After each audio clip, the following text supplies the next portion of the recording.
Kaixo guztioi, bideo honetan egingo duguna da ikastea oxoazidoak zelan izendatu behar diren formulazioan.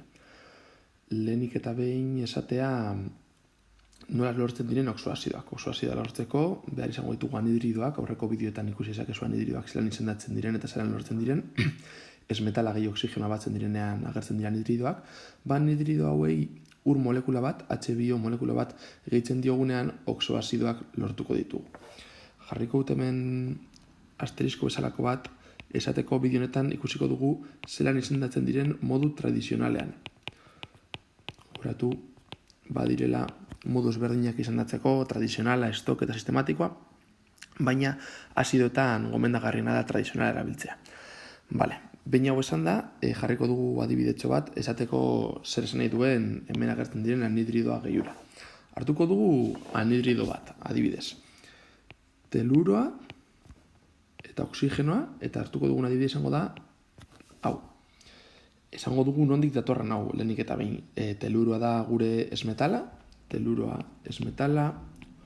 oxigenoa daukagu, gogoratuko dugu teluroak badituela 3 valentzia ezberdin, hemen jarriko ditugu, alde batetik teluroak izan dezake 2, 4 edo 6. Oxigenoaren kasuan, badakigu izan dezaken valentzia, izango dela beti 2. Beraz, kasu honetan, ikusi beharko zenukete, teluroak erabiltzen duen valentzia 4 dela, eta beraz, nik hau ez da inoiz jarri behar, baina da zelan funtzionatu behar duen zuen buruak kalkuluak egiterakoan. 4 valentzia erabiltzen baldin badugu, orduan nik nire buruan horrela egiten dut. Teluroak eta jarrikut gezitxo batekin hobeto adirazteko, teluroak goian daukala 4 valentzia, teluroak goian daukala 4 valentzia eta oxigenoak 2. Eta ondoren hauek biak, bera gurutzatzen dira, eta lortzen duguna da Te2 o 4. Eta jakingo duzuenez, edo beste bideotan ikusi alduzuenez, hau simplifikatzen da Te2 izatera. Gu badaukagu anhidrido bat, teluroarekin sortu duguna, bere izendapena behiratzen bali mozue da anhidrido telurosoa, eta orduan zelan ingo dugu azidoa lortzeko daukagu TeO2. Eta gehiketa arrunt bat bezala H2O. H-ak jarriko ditugu aurretik, H2 telurorik ez daukagu O. Horrela, H2O horrela jazten dugu. Eta batuketa egiterakoan lortzen dugu H2, Te, bat gogoratu ez dugula idatzi behar, eta O2 gehi O hemen azpian, ez eragertzen ez baldin bada O bat da, azkenan ditugu O3. Hobeto idazten dugu, eta izango genuke H2, Te, O3. Eta, hau izango da, guk ikusiko dugun lehenengo azidoa. Azidoa honen diator anhidrido batetik, ez da? Anhidrido honetatik. Esan dugu anhidrido hau ditzen dela anhidrido telurosoa. Hori kalkulatu ezakezue. Beraz, honen izena izango da azido telurosoa. Aldatzen da anhidrido ditza azidoarekin, eta beste guztia mantentzen da. Hau da, azido telurosoa. Orain egingo duguna izango da ikustea. Zelan egin behar dugun, zeintzuk diren egin behar ditugun pausuak izenak ematen digutenean formulak lortzeko, eta baita ere formulak ematen digutenean izenak lortzeko. Esan bezala, kalkulatuko dugu izena ematen digutenean, izena ematen digutenean, kasu honetan gure adibide izango da azido klorosoa, zaten digut izena, zelan lortu dezakegun formula. Lehenengo urratsa hemen jarri dut, azido hitza anhidrioarekin aldutu behar dugula. Hau da, gure buruan egin barriko genuke lehenago kalkula. Azido kendu eta idatziko egon nuke. Ez dugu idatziko, buruan egiten dugu, edo papera batean. Anhidrido klorosoa. Zergaitek egiten dugu hau, azido hori aurkitzeko jakin barriko dugulako ze anhidridotik datorren, eta anhidridoa kalkulatzen badakigu da. Beraz, egin dugu gure lehenengo pausutsua. Bigarrena, anhidridoa kalkulatu. Hau da, gu daukagu anhidrido klorosoa, eta kapasak izan barko ginateke hau lortzeko. Zelan egiten da, anhidrido klorosoa. Alde batetik badakigu anhidrido klorosoa izango dela esmetal bat gehi oxigenoa. Kasu honetan agertuko den esmetala izango da kloroa eta oxigenoa. Horretaz aparte, badakigu kloroaren valentziak eta oxigenoaren valentziak zertzu diren. 1, 3, 5 eta 7 eta oxigenoaren kasuan 2. Oxigenoak baditu, kloroak, izan daiteke hipokloroso, kloroso, kloriko, hemen, hipokloroso bat erabiltzen baldin badu, kloroso, kloriko eta perkloriko. Kasu honetan, klorosoa daukagunez, badakigu, erabiliko duen balentzia 3 izango dela. Hau argi ez baldin badukazue, aurreko bideotara joan barko duzue. Beraz jarriko genuke hemen 3 bat. Eta oxigenoak erabiltzen duena 2.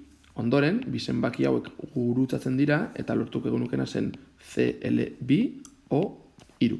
Beraz, ja kalkulatu dugu gure anhidrido klorosoa. Eta hau da bigarren pausua. Hirugarren pausua da, lortu dugun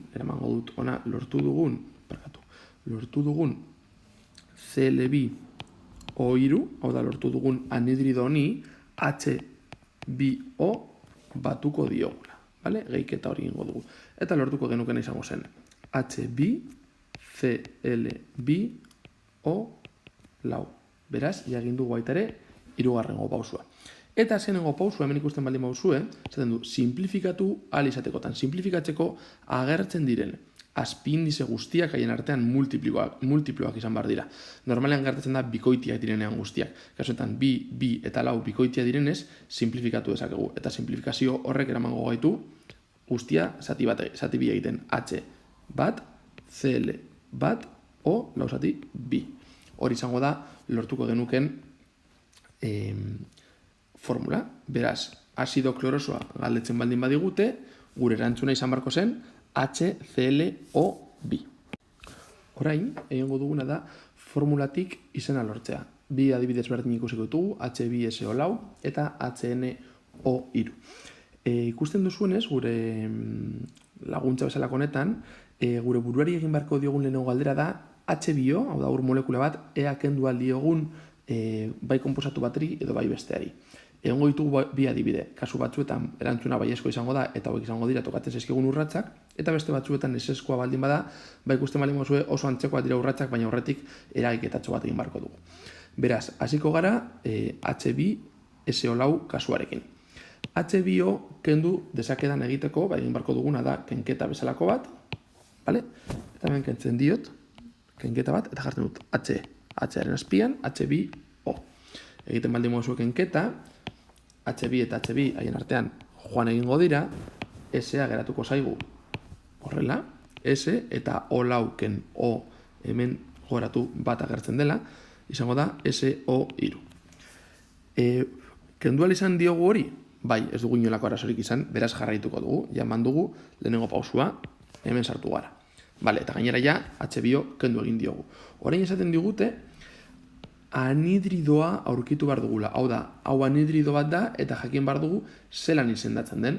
Horretarako, dudak baldin baituzu, berriz esaten dizuet, anhidridoen bideotara joateko, ze hemen ez dut denborarik galduko azaltzeko, kasunetan simplifikatu da dagoela, eta benetan edo simplifikatu gabe, anhidrido hau honen antze izango lukela, eta orduan jakiteko zein da bakoitzaren balentzia, nik egiten duena da bi zenbakiak gora egitea, bera izango nuke S2O6, aldrebez parkatu, S6O2, gogoratu hau bakarri dela buruz kalkula egiteko eta ez duela inolako zentzuriko zenbakiak goian agertzea, eta sufrearen balentziak, nola, 2, 4 eta 6 diren, 6 balentzia erabiltzen baldin badu, horrek esan nahi du, iko atxizki erabiltzen duela, hau da sulfuriko, beraz izango genuke anhidrido sulfuriko.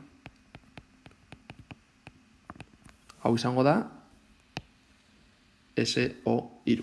Baina ikusten baldin bauzue, azkenengo urrats hori da anhidrido hitza eta kendu eta azidoa lortzea, eta orduan gure benetazko konposatu izango zen azido sulfurikoa. Eta hau da, eman barko dugun erantzuna nahi baldin badugu, hori, formula esaten baldin badute, H2SO4 esaten baldin badigute, eman bar dugun erantzuna da azido sulfurikoa. Orain egingo dut beste adibide bat HNO3rekin. Pausua dira antzekoak, baina saiatzen baldin bagara kasunetan minus H2O egiten, ikusiko duzuena da hemen agertzen zaigula arazoa. Begiratu. H2 geratuko segitzen zaigun, hidrogeno bateri bi hidrogeno kentzen baldin badiogu, ez dugu inolako zentzurik, beraz, horra arazo izango genuke. Zer egin behar dugu? Ikusten baldin badugu, azpi indizeak biderbi, hau da, simplifikazioa apurtu. zelan aportuko genuke simplifikazio hori, borratzen dugu lehenik eta baina hau, eta orduan hau bihurtzen dugu HB, NB, O6, hau da, beko zenbaki guztiak bider bi egiten dugu, azpindize guztiak bider bi. Orain bai, aldiogula kendu HBO molekula, eta geratu hau honekin joaten da, eta gertzen zaigu NB-O5. Modu berean, anhidridoa bilatzen baldin bauzue, ikusiko duzue, anhidrido horren izena dela anhidrido nitrikoa. Nitrogenoa kasu horretan 5 valentzia erabiltzen delako bere valentziarik handiena, eta eman ditugu pauso gobe guztiak, sartu gara bideo honetatik, baina bider bi egin dugunez, urak endu diogu, aurkitu dugu anhidridoaren izena, eta azkenik anhidrido hitza azidoarekin ordezkatzen baldin badugu, agertuko zaigu azido nitrikoa. Eta azido nitrikoa izango da gure formularen benetazko izena.